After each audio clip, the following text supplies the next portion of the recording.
Welcome back to Authenticity Unleashed, where we embark on a journey towards living our lives filled with passion, purpose, and unyielding authenticity.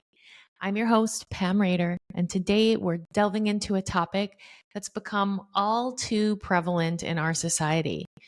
And let me tell you, this one I can't wait to dig into. The absurdity of being offended. I can't count the number of times in a day that I hear people say that they're so offended by something. Now, I'm not talking about real injustice here. I'm talking about petty nothings that people are offended about all the time, and how those offenses or perceived offenses and the subsequent feeling offended creates breakdowns in our relationships, creates anger, resentment, all kinds of garbage that doesn't need to be there. So I was listening to a podcast with Dr. Gabrielle Lyon, who's the author of Forever Strong. It's an amazing new book. She's been on every podcast all over the place. And she's a functional medicine physician that specializes in the concept of muscle-centric medicine. And she's an expert in her field, where she discusses the importance of building healthy muscle as a means to long-term health and longevity as a whole. So she was the guest on the podcast, and she was telling a story about how she stated on another podcast, after being asked a question, she stated that Pilates wasn't the best way to build more muscle tissue. So somebody asked her, what about Pilates? And she said, Pilates is great, but it's not the best way. You do need to lift some heavy things. Now, here's the thing, folks. She's an expert. And she was on a podcast. She asked a question. She gave her honest opinion. And you can agree or disagree. But let me tell you, she said the Pilates people came for her. They came for her on social media. They attacked her. They dragged her through the mud. And they got themselves right bent out of shape over a comment on a podcast. They started a movement. So before we dive in, let's just take a minute to revisit the traditional definition of offended and its counterparts. So to be offended is to feel resentful, angered, or upset by something perceived. Now that's the key word, perceived as a slight or affront to one's dignity or integrity. Our perception is what causes the offense a lot of the time. An offender, therefore, is someone who has supposedly transgressed against us, eliciting these feelings of offense. However, what if I were to propose that the very act of being offended is in itself absurd? You see, in order to be offended, we have to first assign meaning to the situation at hand. It's the meaning that we give to the actions or words of others that ignites our anger and our indignation. It's not actually the thing itself. It's all the junk we make it mean. But what if I were to challenge that meaning? What if I were to question its validity? Would I feel so offended then? The Pilates people, we'll call them that, they perceived an offense. They perceived the doctor as having caused an affront to their dignity or their integrity. They perceived the doctor as an offender who had transgressed against them. Well, that's a lot to read into a simple comment about weightlifting being more effective than Pilates for building muscle. So let's take a closer look at this. In order for them to be offended, they had to take her comments and put them through a mental process whereby they created a particular meaning. And it might have been something like, she's saying that Pilates isn't good and that could hurt our business and our brand. And she was being careless and inconsiderate.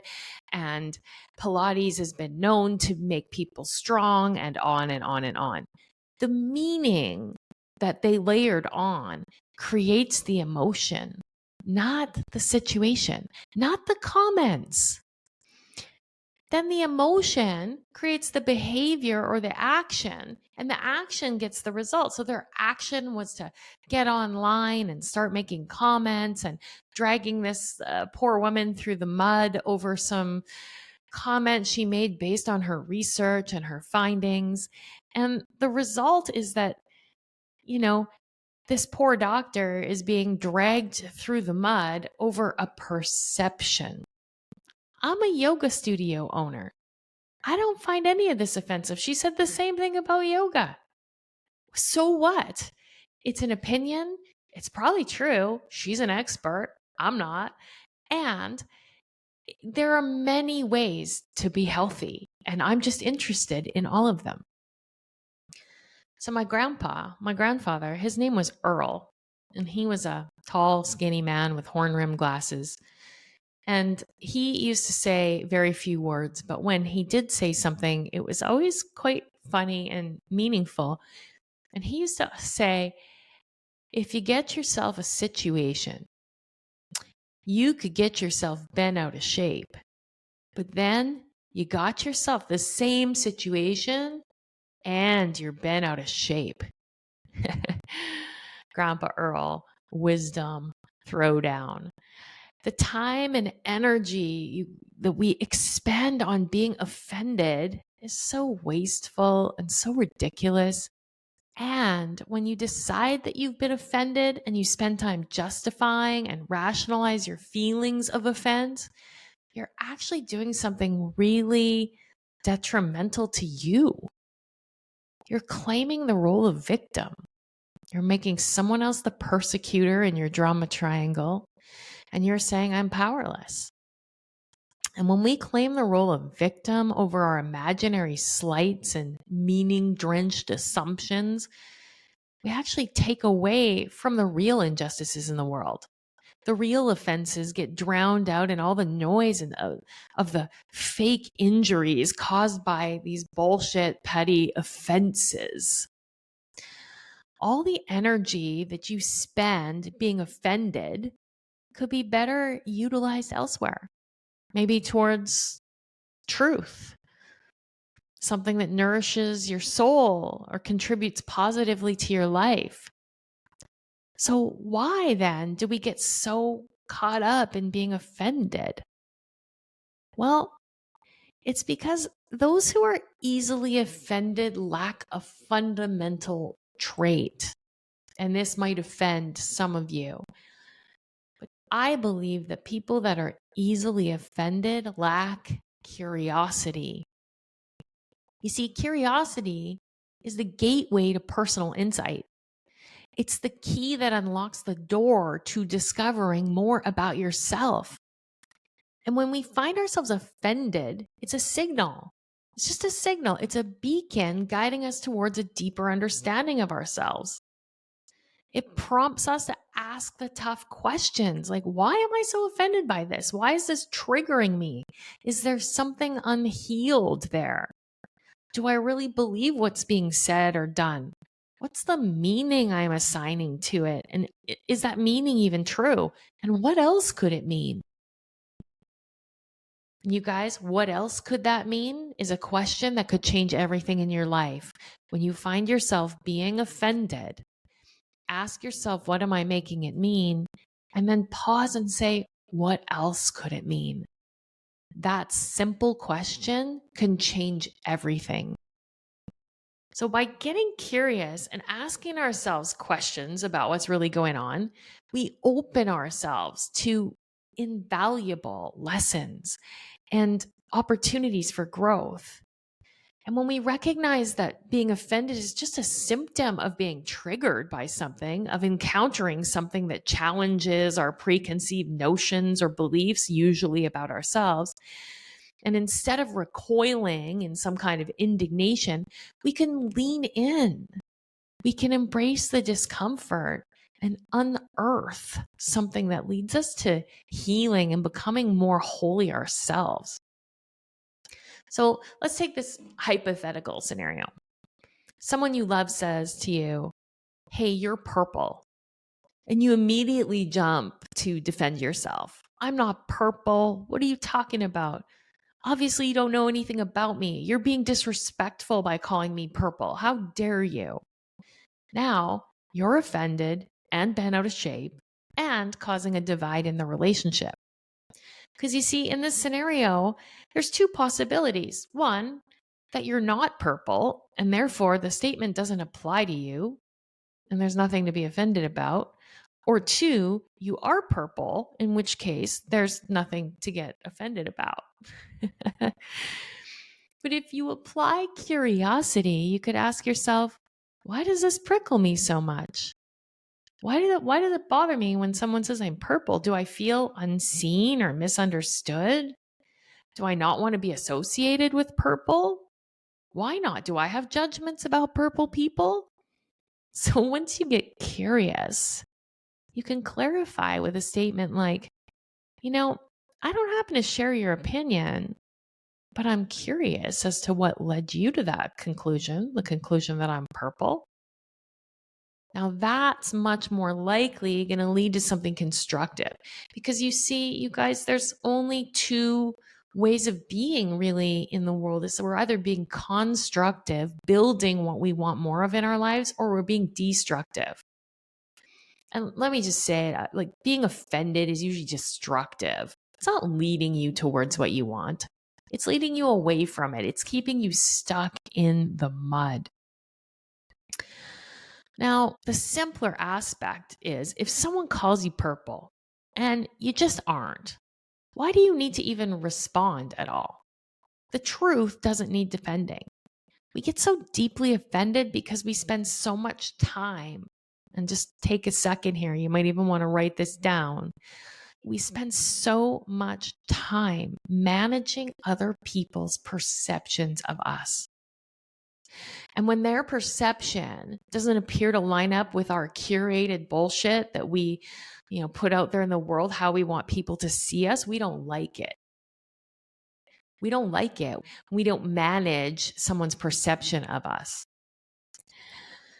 So recently, I had an opportunity to put this into practice. I love to tell on myself and share the real stories. And a while back, I published a book called Through the Cracks. It's a memoir that chronicles the escape from my abusive and alcoholic husband who held me hostage for 6 hours with my child with a butcher knife. And then my son's subsequent heroin addiction, which lasted almost 15 years before he got clean. And it's a memoir, and I was pretty proud of it, and it's helped a lot of people. Now, as a result of that memoir, I've dived into so much work in serving families of people who are struggling with substance abuse disorder and trying to help them on their path. And I created a group called Loving Your Addict. And it's a Zoom call that's a support group for families who are loving someone who's struggling with addiction and they're just overwhelmed and they don't know how to create boundaries, and they're feeling helpless and powerless and at fault and guilty and resentful and angry and all the things that happen when you go through a scenario like that. And I actually feel it's part of my life's work to do that. Now, when I announced on social media that I was going to be offering this program, and it's free, by the way, free to anyone, and I will definitely put the link in the show notes so that if you know anyone struggling with addiction or someone who loves them, you can hook them up.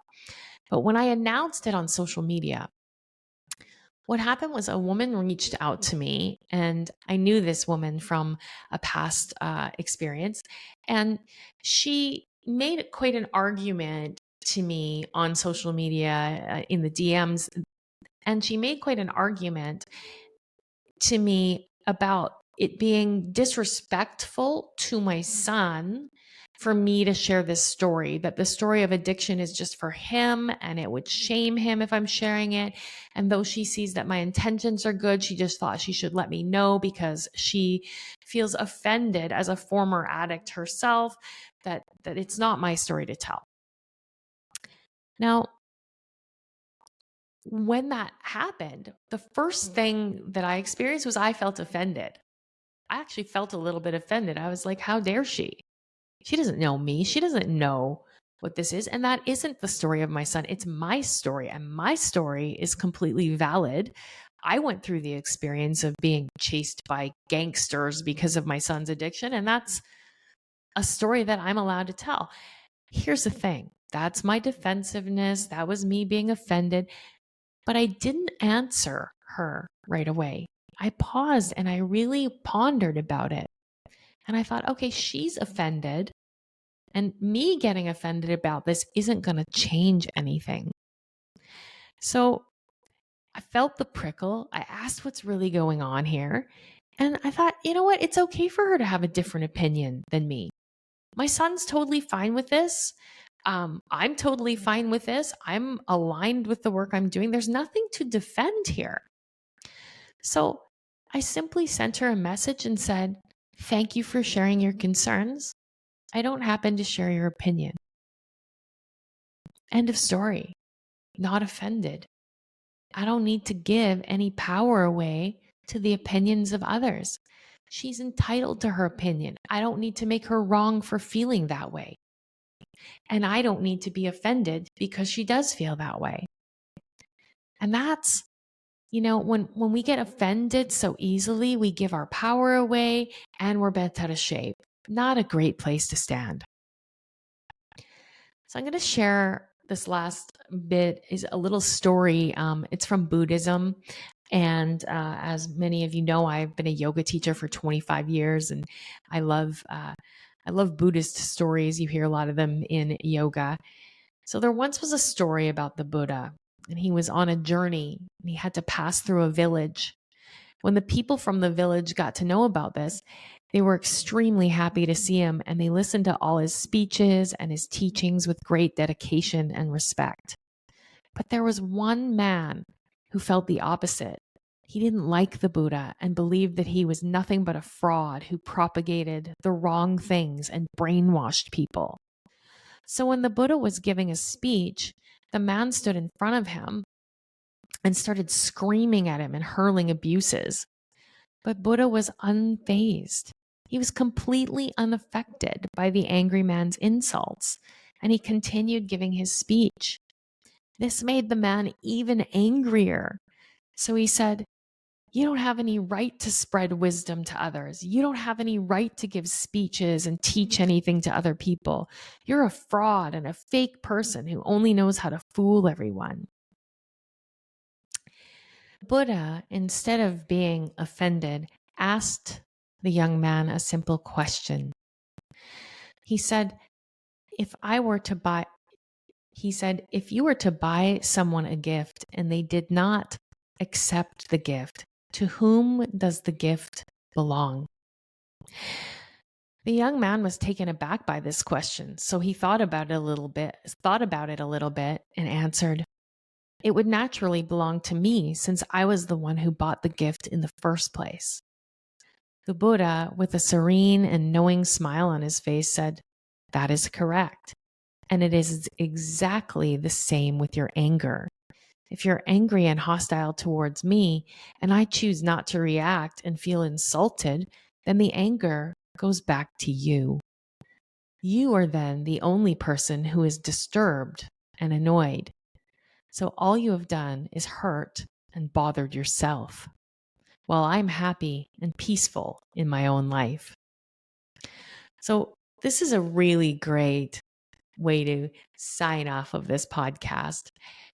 When we get offended, we're causing our own disruption, being disturbed, unsettled, robbing ourselves of peace. Instead, I invite you to get curious, to recognize that your triggers are just showing you where you're not yet healed, and there might be a deeper